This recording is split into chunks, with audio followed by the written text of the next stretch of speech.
Dalam forum kali ini saya akan menjelaskan proses ba'dal julus.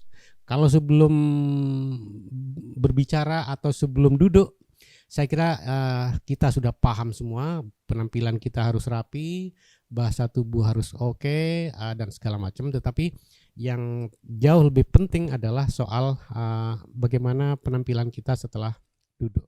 Itu kira-kira. Yang pertama, terutama ketika kita menjadi fasilitator. Seorang fasilitator yang pertama-tama penting diperhatikan itu adalah soal kemampuan melibatkan orang lain untuk berbicara dalam forum. Nah, kemampuan melibatkan orang lain dalam forum itu setidaknya ada 3 yang harus mendapat perhatian. Yang pertama itu adalah mampu menjadi pendengar yang baik. Mampu menjadi pendengar yang baik itu setidaknya artinya apa? Seluruh bahasa tubuh kita mulai dari mata, telinga, hidung fokus pada pembicara. Sehingga ketika kita fokus pada pembicara, maka kita akan mendapat poin dari orang lain bahwa kita memang serius dengan forum ini. Artinya orang lain akan memandang kita tidak main-main gitu loh.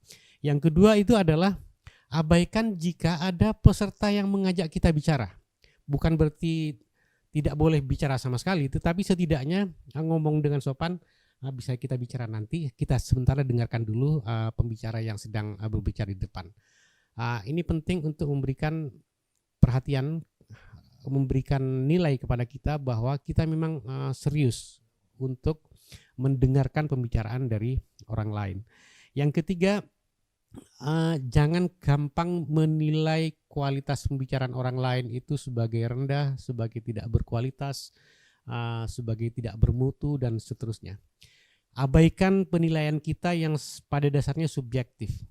Ketika kita menjadi pendengar yang baik, maka seluruh informasi yang masuk ke telinga itu harus diserap betul-betul oleh telinga, dan pada saat itulah kita akan tahu bahwa ada hal baru yang kita dengar, ada informasi, ada pengalaman orang lain, ada penglihatan yang ditangkap oleh panca indera, dan itu akan mempengaruhi penilaian orang lain terhadap kita ketika kita betul-betul mendengarkan dengan baik.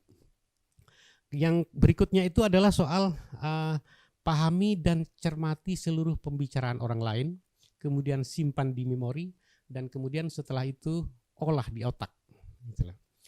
Artinya kemampuan mendengarkan itu betul-betul harus sepenuhnya, dengan sepenuh hati. Kalau dalam bahasa pesantren itu disebut isgo.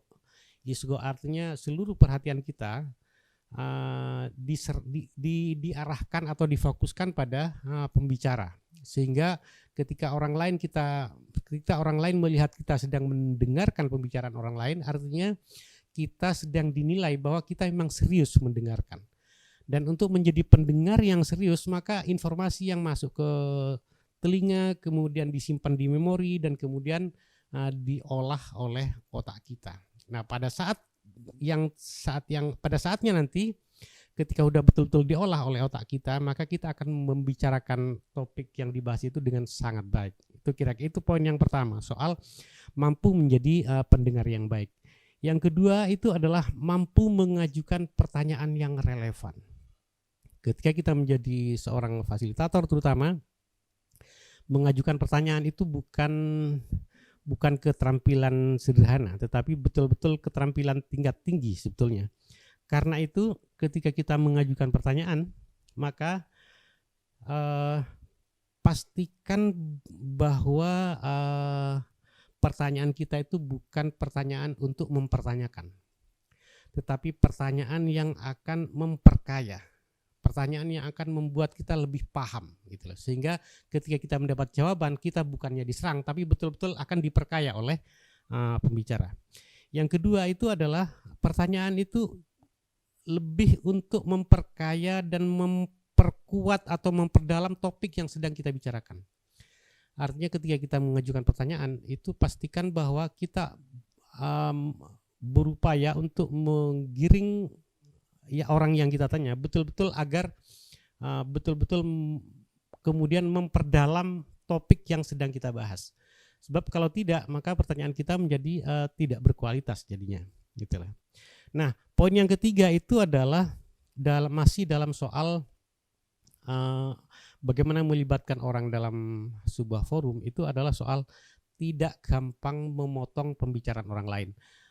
Ini kebiasaan yang memang tidak semua orang mampu melakukannya, tetapi menurut saya pertama-tama berusahalah untuk memahami pembicaraan orang lain. Itu menurut saya penting, karena dengan berusaha memahami pembicaraan orang lain, maka kita akan menjadi lebih paham apa yang dimaksudkan, gitulah. Terus yang kedua, hindari memotong pembicaraan orang lain sebelum orang lain itu selesai berbicara. Ini bukan soal etik, tetapi juga akan merugikan kita sendiri kalau orang lain belum selesai berbicara dan kita kemudian memotong, gitulah. Kemudian yang ketiga itu jangan menyanggah atau menyangkal atau menginterupsi atau menghakimi pendapat orang lain. Ketika kita ada kesempatan untuk berbicara, maka hindari hal-hal seperti itu, karena itu akan membuat orang lain menyerang balik ke kita, itulah. Karena itu saya lebih sering mengatakan ajukan saja pendapat Anda seperti apa, bahwa pendapat Anda itu lebih meyakinkan daripada pendapat orang lain. Daripada menghakimi pendapat orang lain atau menganggap pendapat orang lain itu tidak berkualitas, itu lebih baik kita langsung mengajukan pendapat kita sendiri, pendapat yang mungkin berbeda dengan pendapat orang lain, tetapi pastikan bahwa pendapat kita itu didasarkan pada argumen yang kokoh, yang kedua pada data yang memang tersedia, yang ketiga pada referensi, gitulah. Begitu tiga hal ini menyertai pendapat kita, maka kemudian pendapat kita akan kemudian lebih didengar oleh orang lain. Yang keempat itu adalah jangan memberikan saran. Ini yang juga sering terjadi. Mentang-mentang kita merasa pintar, kemudian saya menyarankan ABCD, gitu loh. Dalam sebuah forum kita tidak perlu memberikan saran kepada orang lain, kecuali orang lain memang meminta saran kita, itu enggak apa-apa kalau memang kita diminta untuk saran. Yang ketiga, jangan menafsirkan atau membuat kesimpulan sendiri. Ini juga sering terjadi. Ketika kita forum sedang berlangsung, kemudian kita menganalisa dan sebagainya, kemudian kita sering membuat kesimpulan sendiri, sering menafsirkan. Menurut saya ini bukan kecenderungan yang baik. Ada baiknya cukup tunjukkan saja pandangan kita, cukup tunjukkan pendapat kita, tunjukkan argumen yang mendasari pendapat kita, cukup tunjukkan data yang menjadi pendukung argumen kita, dan tunjukkan referensi yang memadai untuk memperkokoh pendapat kita.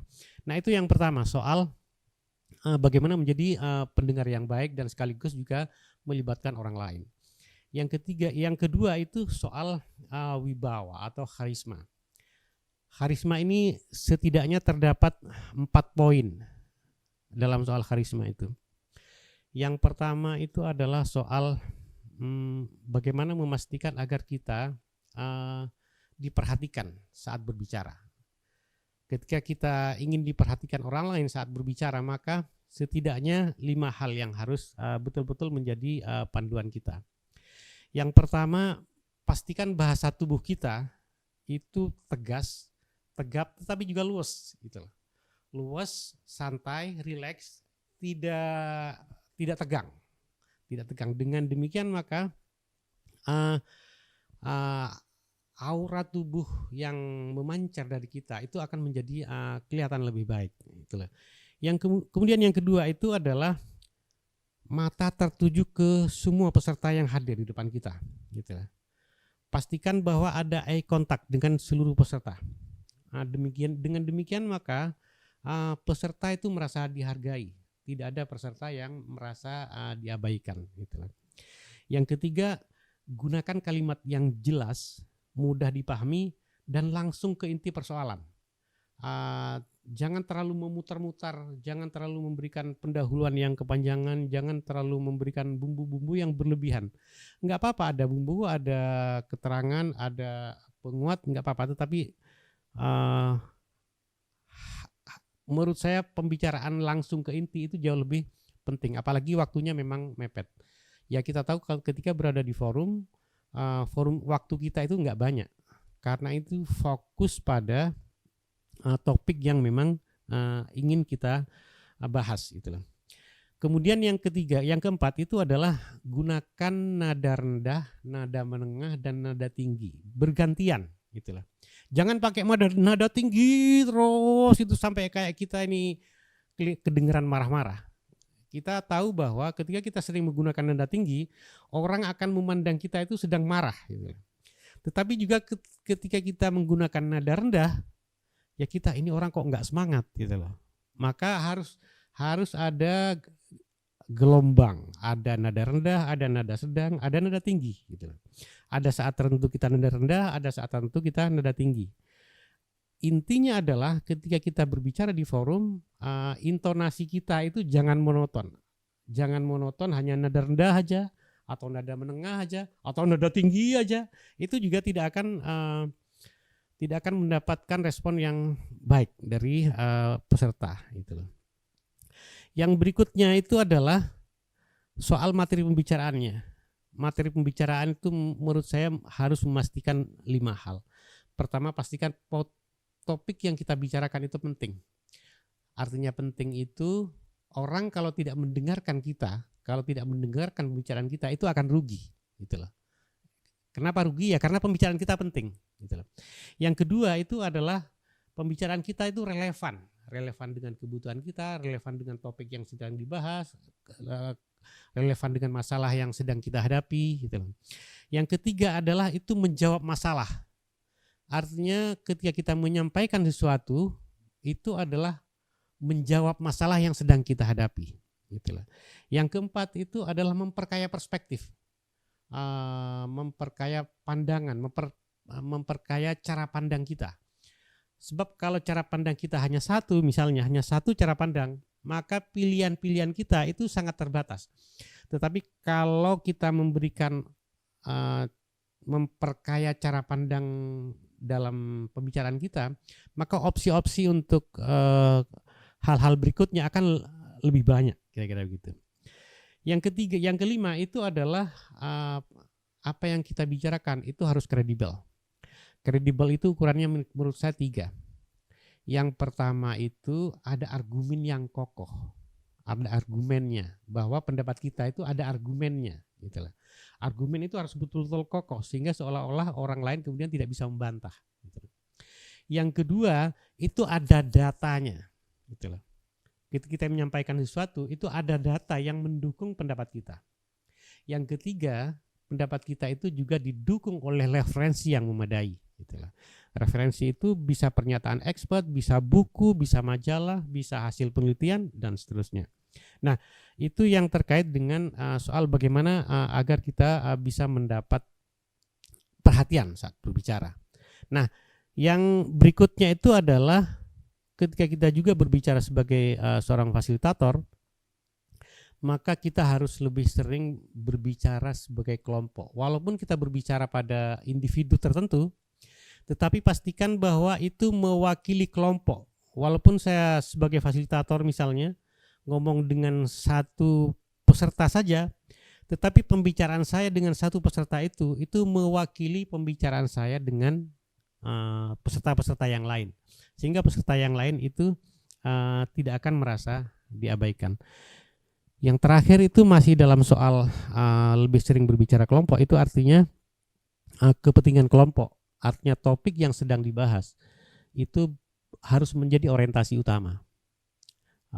Jangan melenceng dari topik yang memang sedang kita bahas. Artinya kepentingan kelompok, kepentingan topik yang sedang dibahas itu harus menjadi prioritas. Jangan sampai melenceng dari topik itu. Nah itu yang soal wibawa tadi.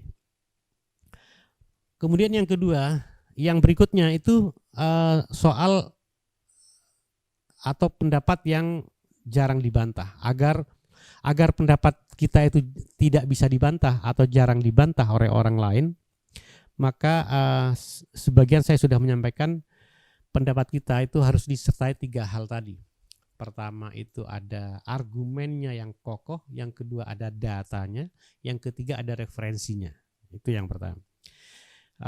Yang kedua itu adalah pendapat kita itu inklusif, tidak hanya terbatas pada kelompok tertentu. Pendapat kita itu tidak eksklusif, tidak hanya berbasis primordial misalnya, tetapi betul-betul melampaui sekat-sekat kelompok-kelompok sosial. Karena yang kita bicarakan memang untuk kepentingan semua orang, kira-kira begitu. Nah, yang keempat itu adalah tidak boleh bertele-tele memang. Ketika kita menyampaikan pendapat itu, agar kita tidak didebat oleh orang lain, maka fokus pada inti persoalan yang memang dibahas pada topik itu. Yang terakhir, yang kelima itu adalah sebaiknya pendapat kita itu baru, original, dan tidak plagiat. Artinya kalau di kampus itu memang ada autoplagiasi misalnya. Autoplagiasi itu menyampaikan pendapat kita. Ya walaupun ini pendapat kita begini, tetapi kalau kita sudah pernah menyampaikan di forum yang lain atau sudah menyampaikan di tulisan yang lain misalnya, kita harus menyampaikan bahwa pendapat A dari tokoh A misalnya, atau pendapat seperti ini sudah pernah saya sampaikan di sini misalnya, sehingga itu akan memperkokoh kredibilitas kita sebagai seorang pembicara, gitulah. Yang berikutnya itu adalah soal dapat memberikan solusi. Artinya pendapat yang kita sampaikan itu betul-betul fokus pada solusi, bukan pada masalah. Ada 5 poin menurut saya dari poin dapat memberikan solusi ini. Yang pertama, menurut saya pahami dulu masalahnya sebelum kita buru-buru loncat ke solusi. Ini sebagian besar kita memang seolah-olah ingin buru-buru mendapatkan solusi, padahal solusi yang dilakukan dengan cepat belum tentu menjawab masalah yang sedang kita hadapi. Karena itu pertama itu pahami dulu masalah yang sedang dibahas ini apa sebetulnya. Pahami dulu masalahnya apa, baru masuk ke analisis, baru ke solusi. Gitu loh. Yang kedua, jangan memberikan solusi kalau memang belum paham betul. Gitu loh. Karena begitu solusi disampaikan sementara masalahnya kita belum paham, solusi yang kita sodorkan itu tidak akan menyelesaikan masalah. Bahkan bisa jadi akan menimbulkan masalah baru. Yang ketiga, ketika kita sedang memberikan solusi, fokusnya pada solusi, bukan pada masalah. Kita memang sering mengatakan bahwa masalahnya A, B, C, D, dan seterusnya, menjelaskan masalah sebegitu rupa. Menjelaskan masalah itu enggak apa-apa, tetapi ketika kita menjelaskan sesuatu, jangan fokus ke masalah, tetapi fokus pada solusi. Kira-kira oke, fokus kita sudah paham ini, maka kira-kira solusinya akan seperti apa. Nah, itu yang harus kita fokus kita di situ, gitulah. Kemudian yang berikutnya itu fokus pada apa yang bisa kita lakukan, bukan apa yang tidak bisa kita lakukan. Seringkali kita merasa bahwa karena ada persoalan besar yang harus kita bahas, kita selesaikan, maka kita fokus pada persoalan besar. Padahal persoalan besar itu tidak bisa kita selesaikan, gitu loh. Karena itu fokus pada hal yang bisa kita lakukan, bukan hal yang tidak bisa kita lakukan. Fokus pada yang bisa kita lakukan, bukan pada yang tidak bisa kita lakukan, gitu loh. Nah, yang terakhir itu adalah fokus pada kekuatan dan peluang yang bisa kita jadikan modal untuk menyelesaikan masalah. Bukan fokus pada ancaman misalnya, atau bukan fokus pada masalah itu sendiri. Artinya apa? Kita memiliki kekuatan A, B, C, D. Kita memiliki sumber daya, kita memiliki nilai-nilai, kita memiliki semangat dan seterusnya. Kita fokus pada kekuatan yang kita miliki. Begitu kita fokus pada kekuatan yang kita miliki dan kemudian itu kita jadikan modal untuk menyelesaikan masalah, itu sudah separuh dari penyelesaian masalah itu sendiri. Nah, itu yang kedua, itu soal bagaimana karisma di sebuah forum kira-kira. Yang ketiga itu soal objektif. Objektif ini saya memaknainya di dalam beberapa hal. Yang pertama itu adalah mampu bersikap adil kepada seluruh peserta. Ini terutama ketika kita menjadi seorang fasilitator. Ketika kita sedang menjadi seorang fasilitator di forum, maka pastikan satu, peserta mendapat porsi perhatian yang sama. Mentang-mentang ada peserta perempuan yang cantik, kemudian hanya dia yang diperhatikan, nah itu yang nggak boleh. Artinya bersikap adil terhadap seluruh peserta, semua peserta itu harus mendapat porsi perhatian yang sama. Yang kedua, kalau ada peserta yang mengkritik kita, baik mengkritik dari sisi sikap maupun dari sisi konten, kita jangan marah, jangan baper ketika kita menjadi seorang fasilitator. Kritik kita terima saja, karena kritik itu akan membuat kita menjadi lebih baik. Artinya apa? Kritik dan apresiasi itu harus diberikan kepada peserta. Kalau ada peserta yang salah, ada yang keliru, nggak apa-apa kita kritik, tetapi juga ketika ada yang pendapatnya bagus, itu harus diapresiasi. Oh, itu keren sekali pendapatnya, dan seterusnya. Harus kritik dan apresiasi itu harus diberlakukan sama kepada seluruh peserta. Yang ketiga itu adalah perhatikan peserta yang pendiam. Seringkali di forum itu ada bahkan lebih dari separuh itu peserta pendiam, sebagian besar. Nah, perhatikan peserta yang cenderung diam, cenderung mengelak untuk bertatap muka, cenderung menghindari pembicaraan atau cenderung tidak ngomong. Ini menurut saya harus mendapat perhatian tersendiri, karena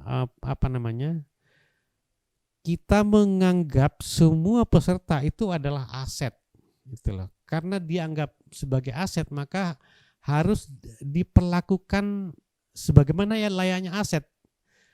Diperlakukan sebagaimana layaknya aset artinya karena dia dianggap aset, maka dia dianggap berharga, gitu loh. Kalau berada di sebuah forum, sebuah individu akan dianggap berharga jika dia menyatakan pendapatnya, jika menyampaikan sesuatu. Karena itu begitu ada peserta yang kira-kira tidak banyak ngomong, kita harus mulai berani mendorong peserta yang pasif tersebut agar berani bicara.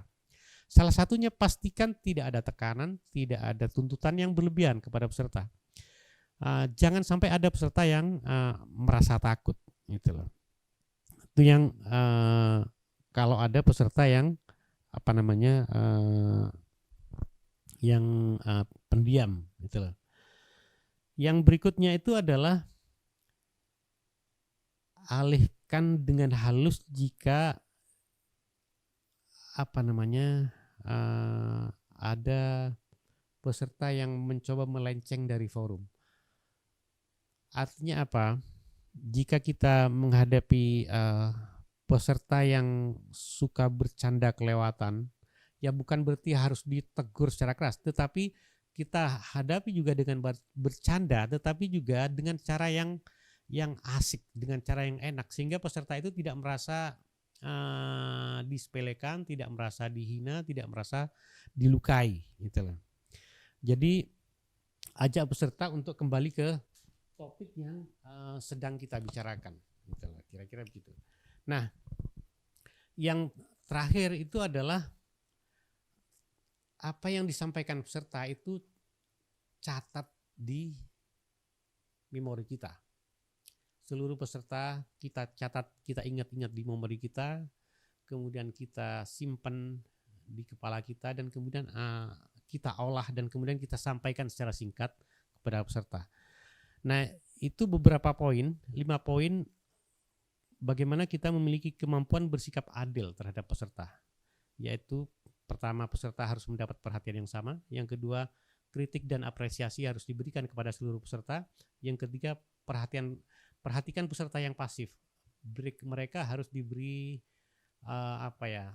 dorongan, diberikan motivasi agar dia mau berbicara. Sebab kalau seorang peserta tidak berbicara di forum, dia artinya dianggap tidak penting, itulah. Padahal semua peserta di forum itu dianggap penting. Yang keempat itu, alihkan dengan cara halus, dengan cara bercanda jika pembicaraan peserta melenceng dari track. Itu dialihkan dengan cara yang elegan kira-kira. Bukan, oh itu tidak penting, jangan dibicarakan. Nah, itu juga tidak enak juga bagi peserta yang sedang berbicara. Kemudian yang terakhir itu, catat poin penting dari peserta yang disampaikan dan kemudian sampaikan kembali ke peserta. Ini untuk menjadi review. Nah, yang masih dalam konteks objektif itu adalah mampu mengakui kesalahan atau kelemahan. Tidak semua orang memang bisa mengakui kesalahan atau kelemahan sendiri. Menurut saya, ketika kita menjadi seorang fasilitator, maka upayakan untuk tidak defensif ketika kita dikritik. Gitu. Kritik dari peserta itu bukan kemudian kita harus mempertahankan diri mati-matian bahwa pendapat kita benar. Itu malah tidak baik. Ketika kita dikritik, maka terima kritik itu dan coba berikan umpan balik ke orang lain. Kira-kira oke, kritik si A begini, gimana menurut Anda? Menurut yang lain gimana? Menurut saya itu akan lebih elegan kira-kira di forum, itulah. Yang kedua itu, ya kalau memang ada kesalahan, ada kekurangan dari kita, saya kira minta maaf itu menurut saya penting, itulah. Minta maaf itu bukan pertanda kelemahan, tetapi justru kebesaran hati menurut saya.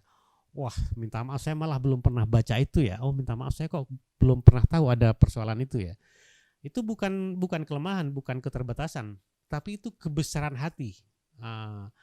Justru ketika kita minta maaf, kita akan mendapat nilai tambah dari orang lain bahwa ini kita sedang berbesar hati. Nah, yang terakhir tentu saja adalah ketika kita mengetahui kelemahan kita, pastikan kesalahan dan kelemahan kita itu tidak terulang dalam menit-menit berikutnya. Kita sudah jelas ada kesalahan di sini kok masih diulang-ulang itu. Nah, itu yang nggak boleh dilakukan. Nah, poin kedua dari problem objektif itu adalah soal problem yang ketiga menurut saya itu adalah berorientasi pada data. Artinya apa? Jika memang ada data yang bisa kita rujuk, maka gunakan data itu sebaik-baiknya untuk mencari solusi dari apa yang sedang kita bahas. Data itu penting, karena kalau kita menyampaikan pendapat tanpa data, ya itu hanya opini saja. Tetapi kalau pendapat kita didukung oleh data, itu akan sangat berbeda hasilnya. Itu kira-kira. Kalau perlu bukan hanya sekedar data yang sudah ada, kita sebelum berbicara kita sudah punya data banyak sekali dan itu bisa disampaikan bahwa pendapat kita itu ada datanya, bukan sekedar opini. Yang kedua, pastikan data itu valid. Valid itu artinya terpercaya, terverifikasi. Terverifikasi itu artinya ada laporannya. Misalnya ada berita, ada media yang memberitakan misalnya, atau ada bukunya, atau ada link yang bisa dirujuk gitu. Itu artinya valid, bukan sekedar oh ini loh datanya begini, tetapi kita tidak bisa mempertanggungjawabkan ini data dari mana, kapan diterbitkan oleh lembaga mana. Nah, itu artinya kualitas data itu masih meragukan. Nah, tetapi jangan kemudian menjadikan data itu untuk kepentingan pribadi. Ini juga enggak benar juga. Artinya kalaupun kita menggunakan data, kemudian kita ngotot mati-matian mempertahankan data kita. Data itu penting, tetapi data bukan satu-satunya dan bukan hanya kita sendiri yang memiliki data. Data orang lain bisa juga berbeda dengan data kita. Yang terakhir, bagian terakhir masih dalam soal objektif itu soal data. Jangan seluruhnya percaya terhadap data, karena data itu bisa direkayasa.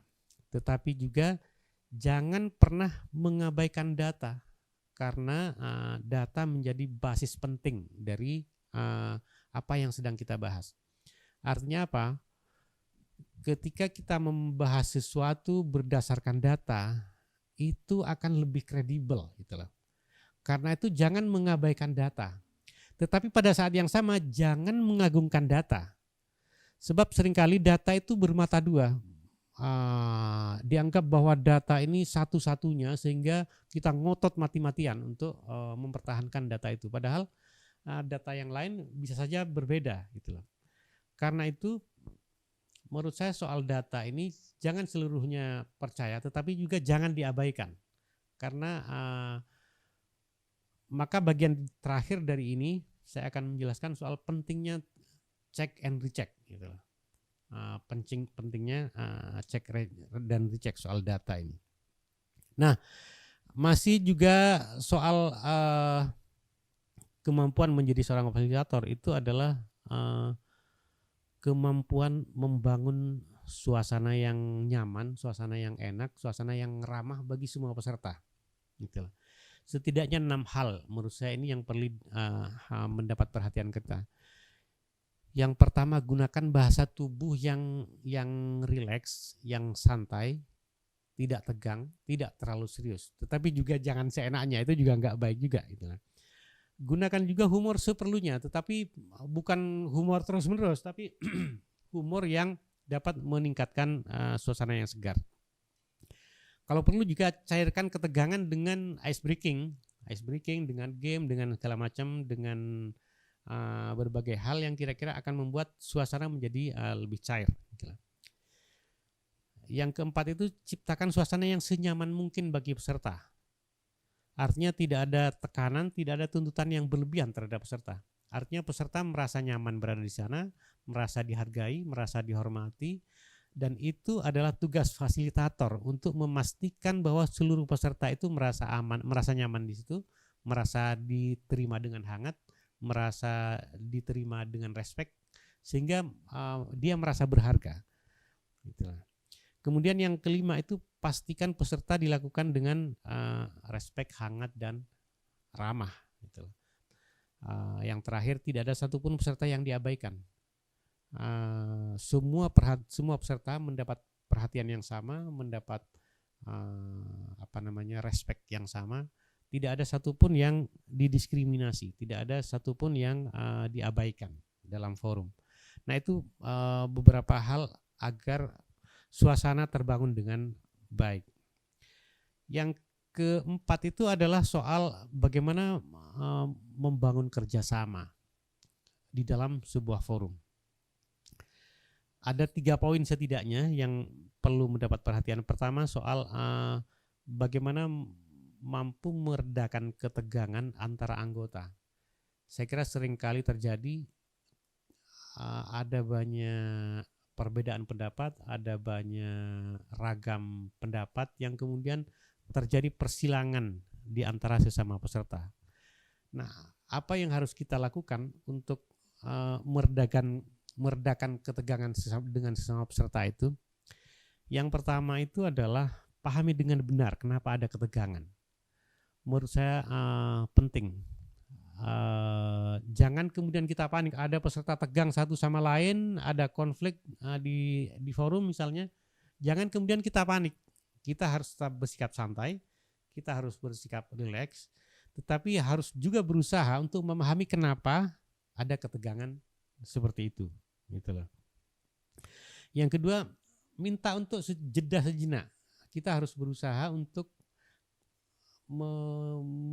menetralisir ketegangan itu. Jika masih belum berhasil juga, maka minta waktu jeda sejenak, misalnya 30 detik kepada peserta untuk merenungkan apa yang sesungguhnya terjadi dengan forum ini.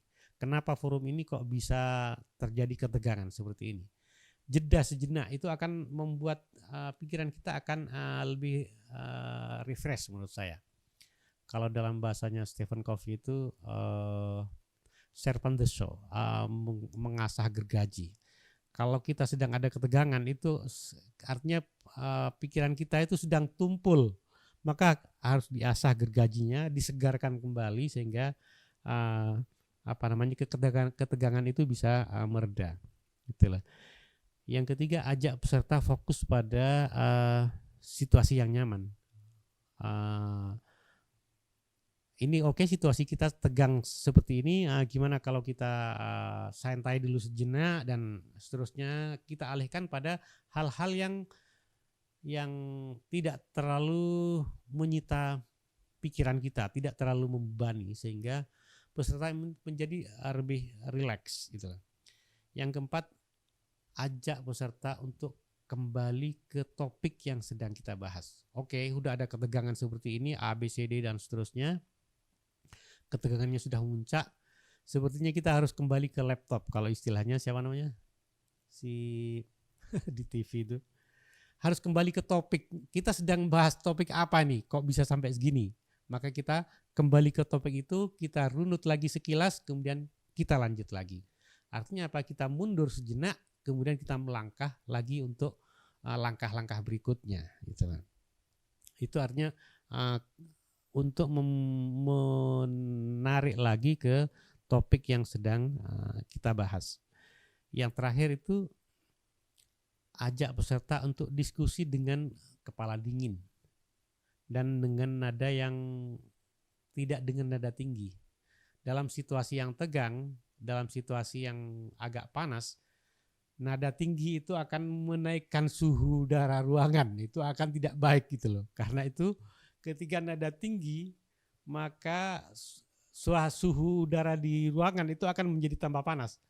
Karena itu menurut saya ketika kita sedang tegang di forum, maka suara kita boleh tinggi, tetapi nadanya itu harus rendah. Nah itu kita harus belajar. Ini memang tidak semua orang bisa, tetapi kita harus bisa bersuara keras, suaranya keras, tapi nadanya rendah. Saya kira kita semua paham maksudnya. Bersuara keras tetapi nadanya rendah, bukan suara keras tetapi nada tinggi, itu akan berbeda. Kalau dengan nada yang lembut, nada yang rendah itu hasilnya akan berbeda kira-kira. Gitu loh. Nah, masih dalam soal kerjasama yang kedua, poin yang kedua itu adalah mampu menyatukan pandangan. Ini terutama kalau kita menjadi seorang fasilitator. Kemampuan menyatukan pandangan dari banyak pendapat yang berbeda itu butuh keterampilan khusus menurut saya. Karena itu setidaknya ada 4 hal yang penting menjadi perhatian kita.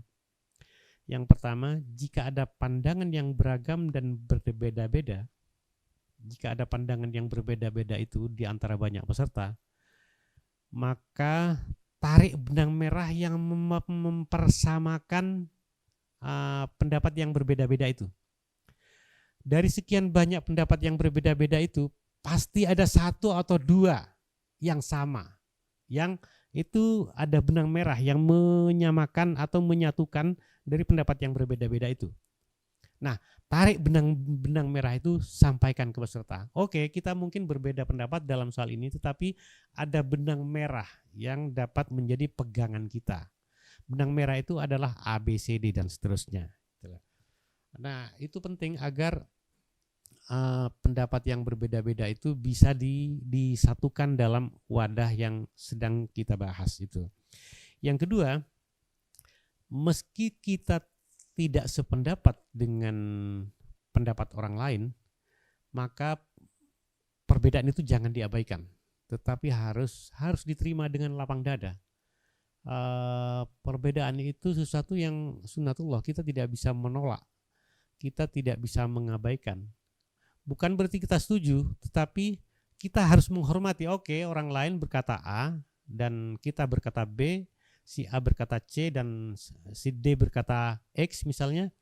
Oke, kita menghormati itu, tetapi kita fokus pada tujuan yang sedang kita bahas. Nah, dari tujuan yang kita bahas, kemudian dari benang merah yang kita tarik dari seluruh pembicaraan peserta, kita akan tahu bahwa kita sesungguhnya sedang menuju ke sini misalnya. Nah, itu akan memudahkan kita untuk menyatukan pandangan, kira-kira begitu. Yang terakhir itu adalah soal dapat mengendalikan emosi. Ini juga persoalan yang tidak kalah ringan sebetulnya. Terutama ketika kita berada di forum yang kira-kira semua orang sudah merasa pintar semua. Ini berat situasinya kalau kita berada di forum dan kita menjadi fasilitator dari sebuah forum yang semuanya merasa pintar semua. Nah, bagaimana caranya? Menurut saya ketika kita berada di forum yang seperti itu, maka apalagi kalau kita menjadi fasilitator, maka abaikan emosi pribadi kita. Ada marah, ada jengkel, ada frustasi, itu harus diredam, harus dihilangkan dari kita. Apakah mungkin dihilangkan? Ya mungkin tidak bisa sepenuhnya, tetapi harus dikendalikan. Gitu loh.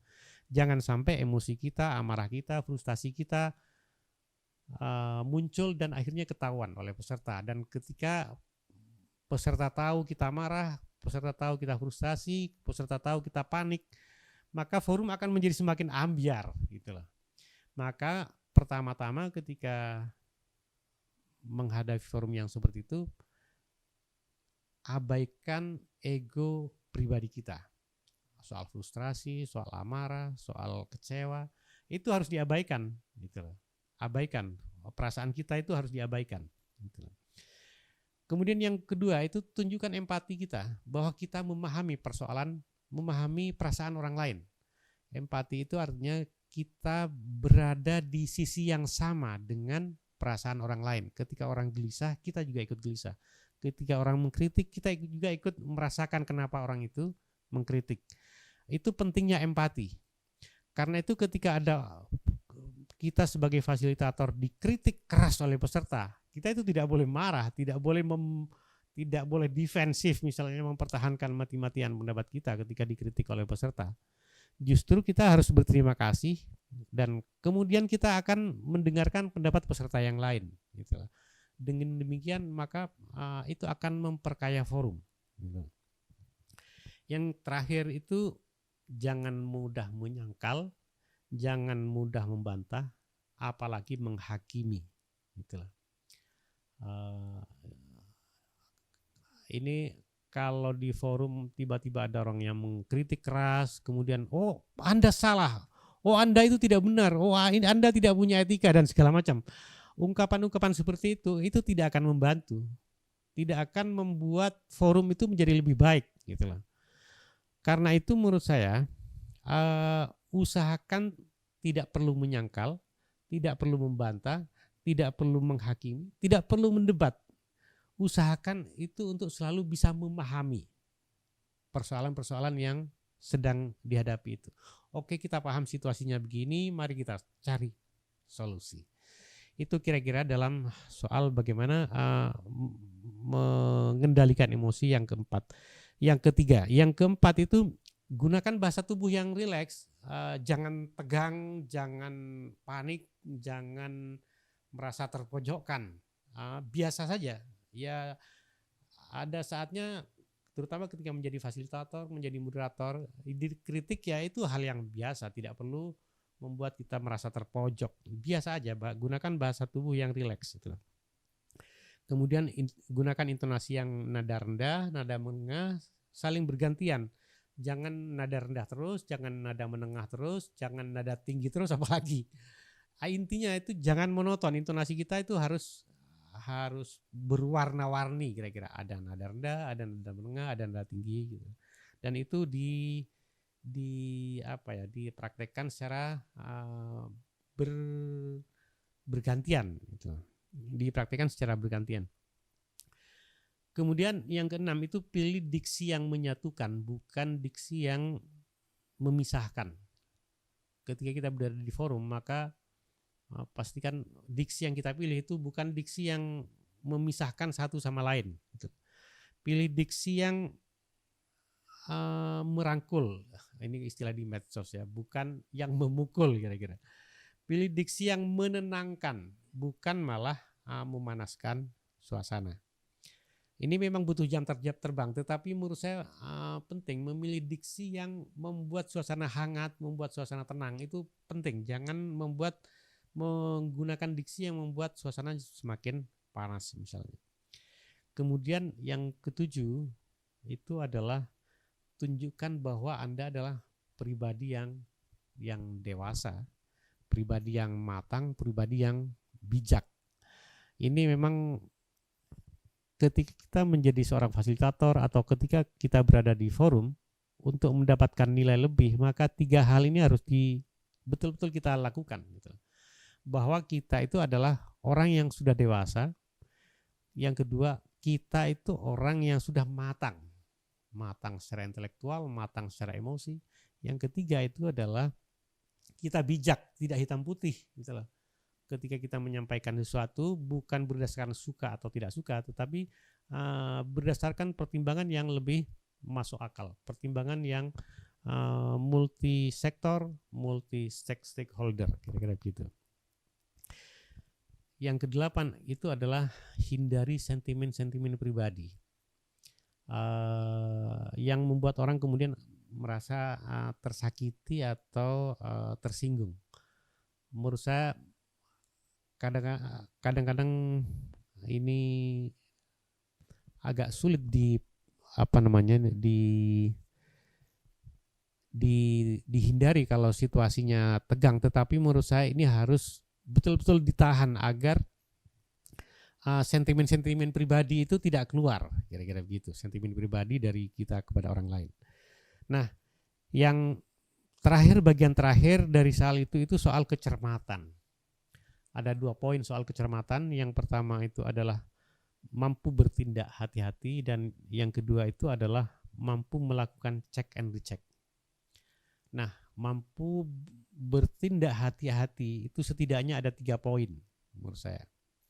Yang pertama itu adalah pahami dulu masalahnya, baru bertindak. Jangan buru-buru bertindak jika belum paham masalahnya. Gitu. Jangan kayak preman, mukul dulu baru berpikir belakangan gitu loh. Artinya apa? Ketika kita melakukan tindakan atau bertindak, ketika kita akan bertindak, kita harus berpikir dulu, kira-kira begitu. Kita akan melakukan sesuatu, maka kita pertimbangkan dulu gitu loh, dengan matang, kira-kira itu. Jangan asal bertindak, jangan buru-buru bertindak. Gitu. Yang kedua, bertindak berdasarkan pertimbangan yang matang dan dari berbagai sisi dan dari berbagai pihak. Itulah. Berbagai sisi itu artinya dari berbagai faktor, dari berbagai lintas sisi itu artinya ada aspek ekonomi, ada aspek budaya, ada aspek struktur, ada aspek dan seterusnya, banyak sekali. Nah, itu dari sisi atau dari sisi aspek, tetapi juga kita melihatnya dari sisi stakeholder, dari sisi berbagai pihak. Mungkin dari aspek ekonomi pihak A setuju, tapi pihak B kemudian tidak setuju. Dari aspek budaya mungkin pihak A setuju, pihak B tidak setuju, dan seterusnya. Nah, beberapa hal itu harus betul-betul menjadi pertimbangan sehingga tindakan kita itu betul-betul matang, kira-kira berdasarkan pertimbangan berbagai aspek dan berdasarkan pertimbangan dari berbagai pihak, kira-kira gitu. Nah, yang ketiga yang tidak kalah pentingnya itu adalah pastikan tindakan Anda ketika berada di dalam forum itu mengakomodasi pihak lain, gitulah. Mengakomodasi pihak lain, bukan hanya mengakomodasi pihak Anda sendiri. Karena ketika kita berada di forum artinya kita membicarakan kepentingan bersama. Maka kepentingan pihak lain itu harus betul-betul diakomodasi. Itu yang pertama. Yang kedua, tidak melukai perasaan orang lain. Gitu. Ketika kita sedang mempertimbangkan untuk bertindak, maka perhatikan tindakan kita tidak melukai perasaan orang lain. Yang ketiga, tidak ada orang lain yang merasa diabaikan atau dilupakan. Gitu. Artinya tindakan kita itu harus betul-betul menjadi cerminan juga bagi apa yang dialami oleh orang lain. Yang keempat, yang terakhir itu adalah bahwa tindakan kita betul-betul sesuai dengan tujuan bersama yang memang sudah kita sepakati. Nah, itu yang poin pertama soal bertindak berhati-hati, tidak sembrono, tidak asal bertindak. Nah, itu poin yang pertama. Poin yang kedua itu adalah kemampuan untuk melakukan check and recheck. Menurut saya ini penting, check and recheck ini. Saya sering mengatakan bahwa check and recheck itu adalah satu-satunya cara untuk memastikan bahwa kita bisa terhindar dari kesalahan. Itulah. Check and recheck itu satu-satunya cara untuk membuat kita terhindar dari kesalahan. Itu tidak ada cara lain untuk memastikan bahwa kita menghindari kesalahan. Satu-satunya cara itu adalah melalui check and recheck. Cek dan kita cek lagi berulang-ulang sampai betul-betul pasti bahwa kita memang tidak melakukan kesalahan. Itulah. Yang kedua, yang juga tidak kalah pentingnya itu adalah kesalahan yang kita buat itu akan menodai kredibilitas kita, gitu loh. Apalagi ketika berada di forum, ketika kita melakukan kesalahan, maka kredibilitas kita itu akan lama-lama akan turun, akan hancur. Bukan diragukan, tetapi bahkan dipertanyakan. Karena itu maka sebelum kesalahan itu terjadi, check and recheck itu menjadi penting agar kredibilitas kita di forum itu terus terjaga sehingga orang akan terus melihat kita sebagai orang yang memang memiliki nilai lebih, gitu, kira-kira begitu. Yang ketiga, check and recheck itu adalah melihat kembali hasil pekerjaan secara cermat dengan membandingkan dengan hasil pekerjaan sebelumnya, atau dokumen laporan yang sedang kita lakukan misalnya, atau itu dicek lagi dibandingkan dengan dokumen sebelumnya. Ada perbaikan tidak? Ada peningkatan tidak? Ada kesalahan tidak? Nah, itu artinya melakukan check and recheck. Nah, ada 3 cara sederhana untuk melakukan check and recheck, gitu loh. Yang pertama itu adalah membandingkan data terakhir dengan data sebelumnya. Data sekarang itu seperti apa, data sebelumnya seperti apa. Ada perbaikan atau tidak, ada perbedaan atau tidak, gitu. Kalau ada perbaikan, perbaikannya di mana, kalau ada perbedaan, perbedaannya di mana, gitu. Itu yang pertama. Yang kedua, bandingkan dengan data-data lain di luar. Mungkin kita punya data hasil penelitian, tapi penelitian lain itu mungkin ada baiknya juga bisa kita lihat bersama-sama, atau bisa sebagai data bandingan kita. Artinya untuk memastikan bahwa kita betul melakukan check and recheck, maka membandingkan dengan data yang lain itu tidak kalah pentingnya menurut saya. Yang ketiga adalah minta expert untuk menilai apakah data kita betul-betul sudah benar atau belum, gitu loh. Yang terakhir itu adalah soal bagaimana membuktikan bahwa check and recheck itu sudah dilakukan. Menurut saya ini penting untuk selalu menggunakan data fisik yang otentik. Artinya sebuah dokumen yang sudah melalui proses check and recheck itu harus ada bukti fisiknya yang otentik bahwa dokumen itu memang sudah melalui proses check and recheck, gitu loh. Karena itu di beberapa dokumen itu biasanya pakai paraf atau pakai tanda tangan atau pakai catatan atau pakai apa. Nah, itu bukti otentik bahwa dokumen yang kita pegang, dokumen yang kita baca, dan dokumen yang akan kita laporkan misalnya itu sudah melalui proses cek dan recheck. Nah, itu kira-kira beberapa hal yang sebaiknya betul-betul diperhatikan ketika kita berada di forum.